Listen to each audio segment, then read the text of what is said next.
I told you guys many, many times, and I'm going to keep repeating it and repeating it and repeating it because, it reminds me, of the Bible. When I talk to black folk, when the Bible says that you are stubborn people, you can be a stiff-necked people as well. It's because you don't listen. A lot of you don't listen. Not all of you, but a lot of you don't.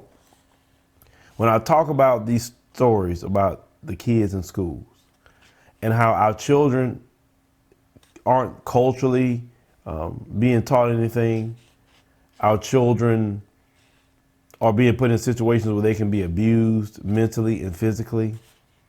It's not a good situation, and they're not protected in those schools because the government don't want to clamp down on the access of guns to especially white males. Let's call it what it is. It's because black folks, they don't let us get no guns.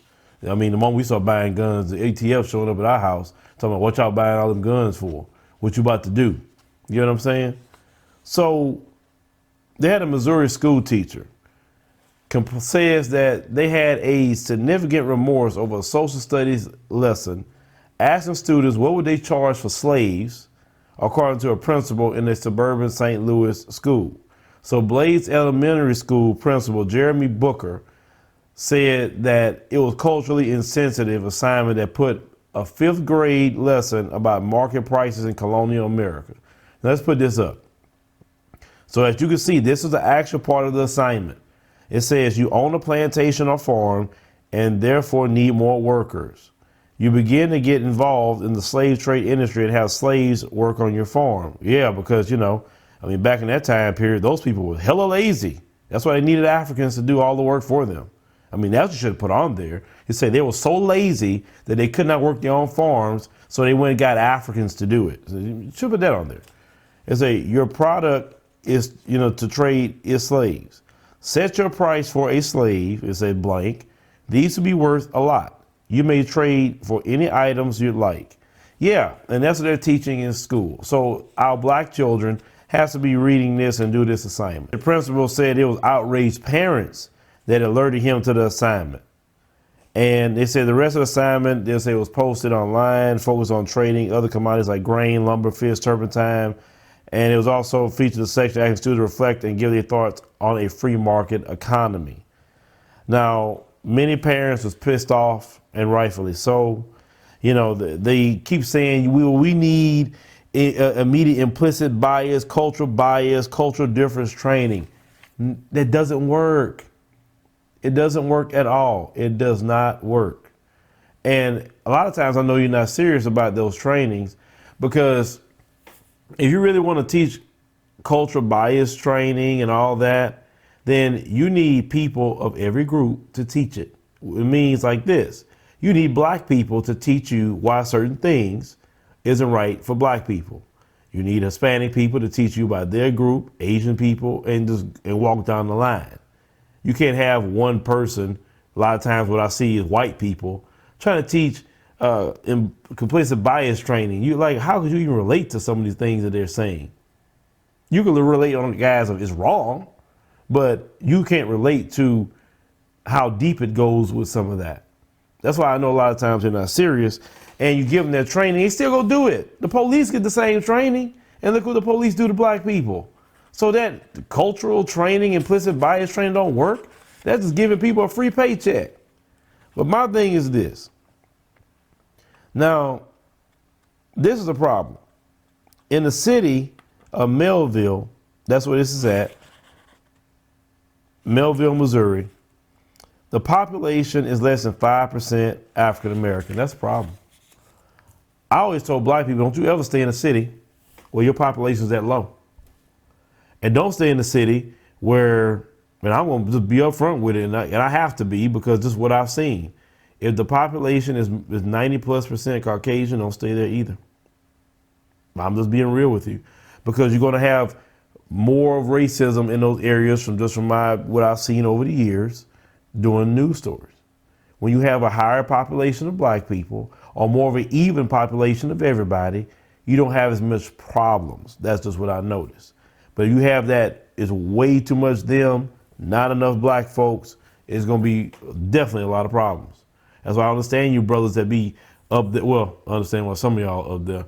Some of these areas like Nebraska, Utah, Maine. And you get in those areas, and then your lady is telling me how you're being discriminated against in those areas, and that she's rethinking that y'all should move because of all the racism you're dealing with.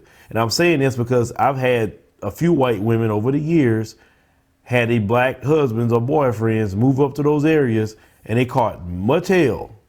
And they had to either move or some of them got caught up in jail. I'm just telling you the truth.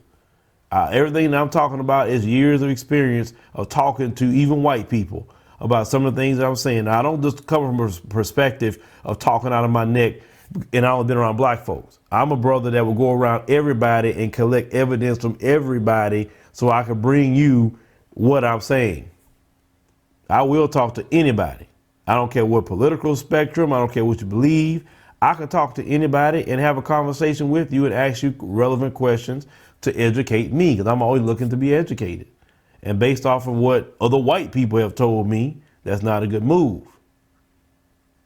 To be in a town that's only 5% black, you have more issues and problems. But at the end of the day, we need to be strategic where we stay.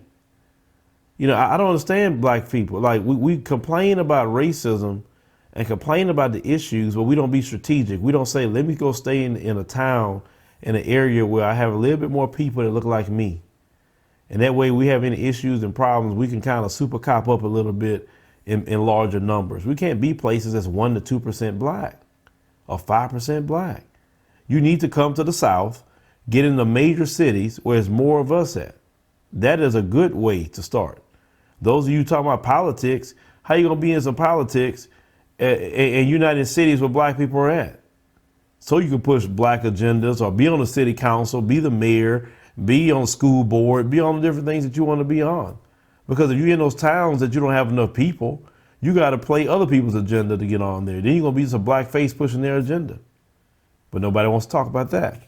I'm just saying this, when it comes to our education, it's our responsibility. I've done so many of these stories.